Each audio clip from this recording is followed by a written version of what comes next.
pastor Augusto Nicodemos detonou os teatros de Páscoa no culto. Quero saber sua opinião sobre isso. Vamos falar sobre isso. Curta, comente, se inscreva. Bora para mais um vídeo. Vamos lá. Em primeiro lugar, vamos ver aqui o que o pastor Nicodemos falou sobre teatros durante o culto. Presta atenção. Depois a gente fala sobre fazer um teatro sem ser no culto, pastor. Vamos falar sobre isso também. Vamos lá. Olá pessoal, aqui é o pastor Augusto. Pois é, Páscoa terminou, não é? Muitas igrejas fizeram cultos festivos e em várias delas havia a dramatização da via sacra. Figurantes, membros da igreja, trajados à moda do Antigo Oriente, um Jesus carregando a cruz, soldados, e tudo isso durante o culto. A gente entende, né, que o objetivo é tornar gráfico, visível, aqueles acontecimentos que são a base da nossa redenção. A dificuldade é que, biblicamente falando, Deus é quem determina de que maneira ele deve ser adorado. Nós não podemos inventar modo de adorar Deus. E os elementos ou as atividades espirituais que Deus determina na sua palavra são poucas e simples e claras. Leitura e pregação da palavra, oração, cântico de salmos, hinos e cânticos espirituais, retirada de oferta, celebração da ceia e de batismo, quando houver, e nada mais do que isso, nada mais. Quando teve a reforma protestante, era costume ter a dramatização dos mistérios durante o culto. Os reformadores acabaram com tudo isso e colocaram no centro a exposição da palavra de Deus, porque nada pode substituir, diminuir, empanar ou obscurecer a verdade exposta pela palavra de Deus. Então, não faz parte do culto coisas como encenação, dramatização e todo esse tipo de coisa que a gente viu. Dá uma dor no coração, porque a gente pensa que isso é algo espiritual, mas é um retorno à Idade Média, né? É voltar aquilo antes da Reforma Protestante. Então, a pregação da palavra, a exposição do que aconteceu é suficiente. Alguém já disse que o bom pregador é aquele que transforma o ouvido em olho. E se nós expusermos os eventos da Páscoa, o seu significado e a ceia do Senhor, isso vai edificar muito mais do que qualquer outro método que a gente queira usar. Vamos permanecer simples, seguir aquele princípio regulador do culto, obedecer a palavra de Deus e adorá-lo conforme ele deseja, ok? Grande abraço. Tá bom. Primeiro vamos falar da questão do culto mesmo. Até que eu estou pensando ali naquele culto mesmo, o culto ordinário, o culto de domingo. Eu estou pensando nisso. Não sei se ele está falando aqui se a gente está falando em fazer um teatro em outro dia que não é culto. Eu não vejo problema nisso. Mas eu estou pensando aqui então em relação a culto. O que é culto, né? E é isso que ele está falando ali. Nós cremos que nós devemos adorar a Deus do modo que ele estabeleceu em sua palavra. E como que Deus estabeleceu em sua palavra que o culto deve acontecer? Oração, adoração, exposição da palavra, ceia e batismo. É o que a gente vê na Escritura. Nós não vemos não vemos outra coisa ali no templo. Nós não vemos outra coisa na Escritura falando sobre como nós devemos cultuar, a não ser assim. Então, se é assim, pronto. Mas aí eu sei que vem algumas pessoas e dizem assim, mas eu fiz de coração, é um sacrifício do meu coração para o meu Deus, com a melhor das boas intenções. Foi por isso que Saul foi rejeitado. Deus mandou que Saul destruísse toda a cidade de Amaleque, matar todo mundo, incluindo bois e ovelhas. Mas Saul, ele falou, não, eu tive uma ideia melhor. Deus pensou numa coisa mais simples, mas eu tive uma ideia melhor. Aí ele poupou o rei e poupou os animais. Para quê? Para fazer um grande sacrifício, o que Deus não havia ordenado. E aí ele vai, Samuel chega, por que eu estou ouvindo barulho aqui de boi e de ovelha? Por que você está desobedecendo a palavra do Senhor? E sabe o que Saul diz? Não, pelo contrário, eu estou obedecendo. E isso que é muito interessante, porque todo mundo que faz essas coisas diz, não, estou obedecendo. Saul também diz, não, Deus mandou você matar tudo, não para oferecer sacrifício. Aí Saul falou, não, tá aqui, ó, tem uma ideia. Eu tive uma ideia melhor. Deus não sabe como fazer as coisas. Eu é que sei. E aí Samuel diz, é melhor obedecer do que sacrificar. É impressionante, quando a gente fala, olha, a Bíblia diz isso aqui, é assim que se faz. E se a gente critica algo que é assim, que todo mundo concorda, já surge alguém dizendo, nossa, mas que bobeira, o que vale é a intenção e por aí vai. Aí se você pede uma base bíblica, mas tem uma base bíblica? Não, mas é boa intenção e por aí vai. Pensando em boa intenção, basta lembrar de Uzá. Davi estava trazendo a arca para Israel. Saul nem se preocupava com a arca, Davi não. Ou seja, boa intenção. E aí, mas fez de modo errado, trouxe lá sendo carregada por bois, o que não era permitido. No meio do caminho, os bois tropeçaram, e aí Uzá, na melhor das intenções, vai tocar na arca para salvar Deus. Morre. Ele morre. O que tem então de pastor tentando salvar Deus, com a melhor das intenções, trazendo morte para sua casa e para sua igreja, não está escrito. Fazer só o que a Bíblia ensina não dá. Eles precisam inventar trocentas coisas para a igreja atrair e para manter também. Como diz Paul Washer, já que não há poder do Espírito Santo em nosso ministério, precisamos de todo tipo de técnica profissional, de recurso profissional para manter um defunto se movendo. Então pronto, Deus já mostrou como Ele quer ser adorado. Isso basta para nós. Então em relação a culto, pensando aqui em culto, como o pastor disse ali, culto não tem essas coisas, não tem aniversário de pastor, porque o homenageado é Deus, não tem homenagem para a criança, porque o homenageado é Deus, não tem nada. É só esse culto, simples. Se temos que fazer do nosso culto um show, é porque a cruz já não basta mais. A gente está tentando embelezar aquela cruz feia, aquela cruz simples. Se não há poder do Espírito, precisamos de todo tipo de recurso profissional para manter um defunto se movendo. Agora, em segundo, é impressionante como que muitas igrejas, elas vão colocando outras coisas ali no culto e a palavra e a adoração vão ficando de lado. Sempre tem esse risco. Tem igrejas que têm oportunidade para todo mundo canta. Uma vez, eu fui pregar em uma dessas igrejas e um negócio assim assustador. 3 horas de louvor, todo mundo teve oportunidade, teve até tributo a Elvis Presley, e na hora de eu pregar o pastor falou, 10 minutos dá? Esse é um dos perigos. E muitas igrejas assim, né? Vocês devem conhecer, todo mundo tem apresentação de criança, apresentação não sei de quem, e aí a palavra, 15 minutos, 20 minutos. É impressionante.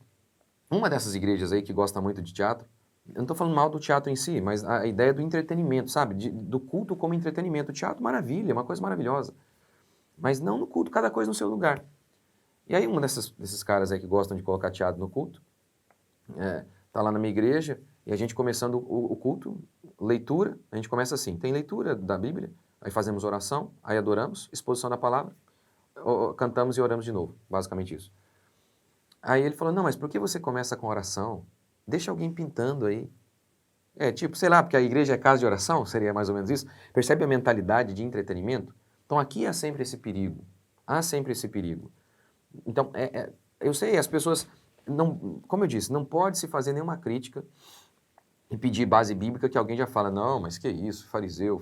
Não, fariseu, legalista, o legalista era aquele que acrescentava coisas, o fariseu fazia isso. Isso aqui é uma acrescentação. Então, a exposição da palavra, um culto simples, adorar a Deus do jeito que Ele determinou. Mais uma vez, ainda pensando como que a gente vai enchendo o culto com essas outras coisas, como que com o passar do tempo a pregação vai sendo deixada de lado. Eu acho que é no livro Pregação em Pregadores que o Martin Lloyd Jones conta, que acho que na Inglaterra mesmo, chegou um momento em que o púlpito nem era central nas igrejas. A palavra foi tão esquecida, tinha tantas outras coisas no culto, que a palavra foi esquecida. Mas ainda que alguém diga, não, pastor, mas foi apenas só nesse culto que a gente faz isso, no culto de domingo aí, da semana da Páscoa, que a gente faz o teatro. Mas, poxa vida, mesmo que seja uma vez, sabendo que a Escritura declara o modo que Deus exige que o adoremos, mesmo que uma vez, não, uma vez só a gente vai fazer de um jeito diferente. Por quê? Qual seria a base para isso, meu Deus do céu? Estava pensando aqui também, numa igreja que, gente, no culto de domingo, não teve pregação, quer dizer, teve lá uma encenação, um show de mágica, no culto. E no final falou algumas coisinhas lá sobre Jesus, e é o de sempre, né? É o de sempre. Que Jesus te ama e tem um plano para a sua vida, só. Nada de menção de pecado, de arrependimento. E isso é interessante em relação à Páscoa, porque basicamente em muitos desses lugares tem lá o teatro e depois tem a mensagem do Evangelho. Qual? Jesus te ama e tem um propósito para a sua vida e só. Mas a Páscoa, ela tinha um caráter de evangelho mesmo. A Páscoa é evangelho puro. A mensagem da Páscoa é a mensagem do Evangelho. Lembra? Tinha o anjo Deus, a 10ª praga era a morte do primogênito. O primogênito iria morrer na casa. O mais velho é o mais novo. Crianças de 6 meses iriam morrer. Crianças de 12 anos iriam morrer, se não tivesse o sangue do cordeiro na porta. Páscoa significa passar por cima. O anjo então passaria e ao ver o sangue, ele entenderia que ali há fé e arrependimento.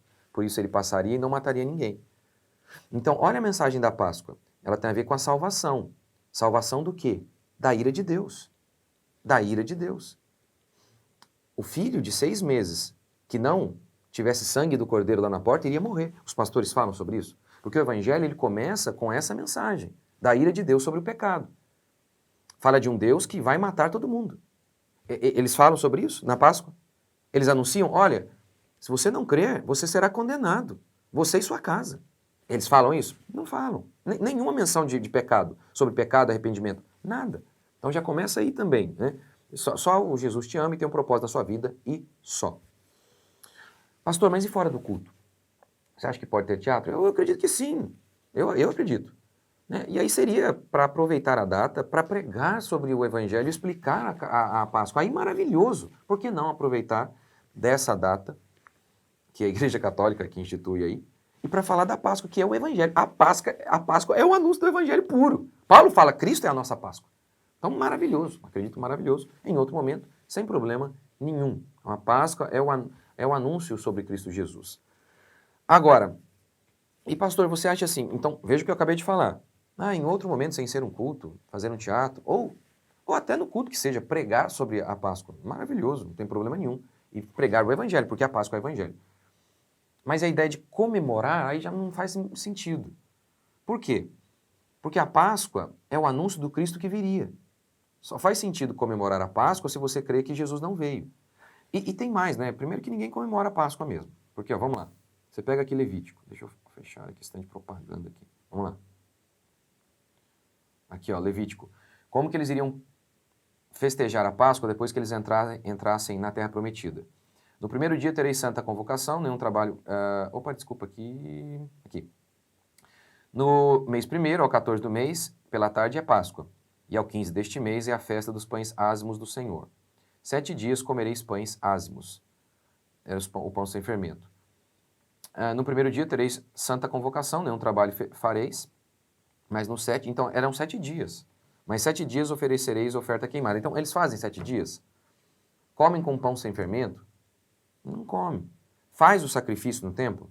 Porque era o sacrifício no templo do cordeiro. Esse é o grande ponto. Por que não comemoramos a Páscoa? Porque tinha um cordeiro que tinha que morrer. Lembra quando João fala para Jesus, eis o cordeiro já morreu, por isso não temos mais sacrifício no templo. A gente vai voltar a fazer sacrifício, a gente vai instituir o templo de novo, por que não temos mais sacrifício? Porque a Páscoa era isso, era um sacrifício. Era um sacrifício. Eles fazem isso? Então, você vê, não fazem, não tem nada disso. Então, que Páscoa é essa? É uma coisa que não tem base bíblica. Se eles fossem comemorar a Páscoa bíblica, então, do Antigo Testamento, mas não fazem coisa alguma. E se forem também, aí tem um problema, porque vamos fazer um sacrifício, mas Jesus é o sacrifício. É por isso que em Lucas, ao longo da história, nossa história protestante, nós entendemos que, de maneira clara, a ceia é o que é instituído para hoje. Ela é o cumprimento da Páscoa. A Páscoa era uma sombra de uma realidade que viria. O Cordeiro de Deus, que tira o pecado do mundo. A Páscoa era uma profecia sobre o Cordeiro que viria. Vindo o Cordeiro, não faz sentido ficar com a sombra. Agora a gente fica com a ceia, que é essa realidade, a ressurreição de nosso Senhor Jesus Cristo. E a gente vê aqui em Lucas 23. Desejo muito comer esta Páscoa antes que padeça, porque digo que não a comerei até que se cumpra o reino, tomando o cálice, havendo dado graças, disse, tomai-o, repartiu entre vós. Por isso vos digo que já não beberei o fruto da vide até que venha o reino de Deus. E tomando o pão, havendo dado graças, partiu e deu, dizendo, isto é o meu corpo que é por vós dado. Fazei isso, é isso que vocês vão fazer em memória de mim. É isso aqui agora. É o pão e o cálice. E Paulo vai confirmar isso. Olha, o que eu recebi de Jesus eu transmito para vocês. É isso que a gente celebra hoje. Então está muito claro a ideia da substituição. Então assim, ainda que você não entenda nenhum outro significado disso aqui, de tudo que eu falei, peraí, você está vendo Jesus falando, ó, é isso aqui que eu quero agora, tá? Não isso aqui mais, porque isso aqui era uma sombra disso, tá bom? Não, Senhor, mas... Que nem Saul. Não, mas eu tenho uma ideia melhor. Então, Eu não estou falando que você não possa, na época da Páscoa, se você quiser, pregar o evangelho para os seus filhos. Não é? Não, você deve fazer isso, né? Aproveitar, tá todo mundo falando da Páscoa. O que é a Páscoa, meu filho? Essa é a Páscoa real. Essa é a Páscoa real. Isso aí é maravilhoso, maravilhoso, maravilhoso. Agora, a grande questão, então, é justamente isso, em primeiro lugar, nós estamos fazendo da igreja um entretenimento? Essa é a grande questão. O culto agora, a gente tem que ter outras coisas, porque senão as pessoas não ficam na igreja, senão as pessoas não vêm para a igreja. Ah, seu fariseu. Não, fariseu legalista é quem acrescenta coisas. Vocês que estão acrescentando. Então, essa é a primeira coisa, né? Essa preocupação que a gente tem que ter, se a gente está transformando a nossa igreja num show mesmo, para agradar os clientes. Já falei para vocês aqui, um dos grandes responsáveis por isso é o Rick Warren, no seu livro Uma Igreja com Propósitos, trata a igreja como uma empresa que oferece um produto que... Ele vê um nicho de mercado e oferece um produto de acordo com a clientela. Assista a minha resenha sobre o livro dele. Então essa é a grande pergunta. A gente está transformando o culto num entretenimento. Mas, enfim, aproveitar para pregar o evangelho, a Páscoa é maravilhosa, faça isso. Fazer um teatro, eu não vejo problema. Em outra oportunidade, eu acho, na realidade, eu acho maravilhoso, para falar a verdade. É a minha opinião. Só não acredito que deva se fazer no culto ali. Então o culto, é do jeito que Deus estabeleceu. Faz no outro dia, meu Deus do céu. E faz qualquer outra coisa em outro dia, aniversário do pastor, se quiser. Na minha igreja não tem esse negócio, não. Eles faziam, aí eu falei, não, tá proibido, não vai fazer aniversário para mim mais não. Mas quer fazer? Faz outro dia, festinha para as crianças, faz outro dia. O culto é aquele momento para adorar a Deus. Que tem muita gente que só vai à igreja naquele dia, no domingo. Aí no único dia que ele vai não tem pregação. Porque tem teatro, porque tem não sei o que lá. Então, é isso. Agora, a gente vive uma época difícil em que, se você fala, olha, me dá uma base bíblica, aí eles dizem, responde com fariseu. Você fala, eu quero entender, se eu estiver errado, mas me mostre uma base bíblica, um princípio bíblico, para anunciar que eu estou errado nessa minha posição. Seu fariseu, E é assim que a gente vai acrescentando trocentas coisas na igreja que não tem base bíblica. Deixe seu comentário aqui, o que você acha? Pode ter teatro no culto? Responda essa primeira pergunta. Segundo, eu acho que não pode. Acredito que não pode. Não pode. Não tem que ter nada, é só o que está na Bíblia, no culto. Teatro em outro dia? Pode? Eu acho que pode. Aproveitar para pregar sobre a Páscoa e falar do Evangelho. Eu acho maravilhoso, tanto para os outros quanto para os seus filhos. Então, responda essas três perguntas aí. Pode ter teatro no culto? Eu acredito que não. Pode ter teatro em outro momento? Pode. Pode aproveitar da Páscoa para falar de Jesus, pregar o Evangelho? Com certeza. Deixe suas opiniões aqui. Deus abençoe. Até o próximo vídeo.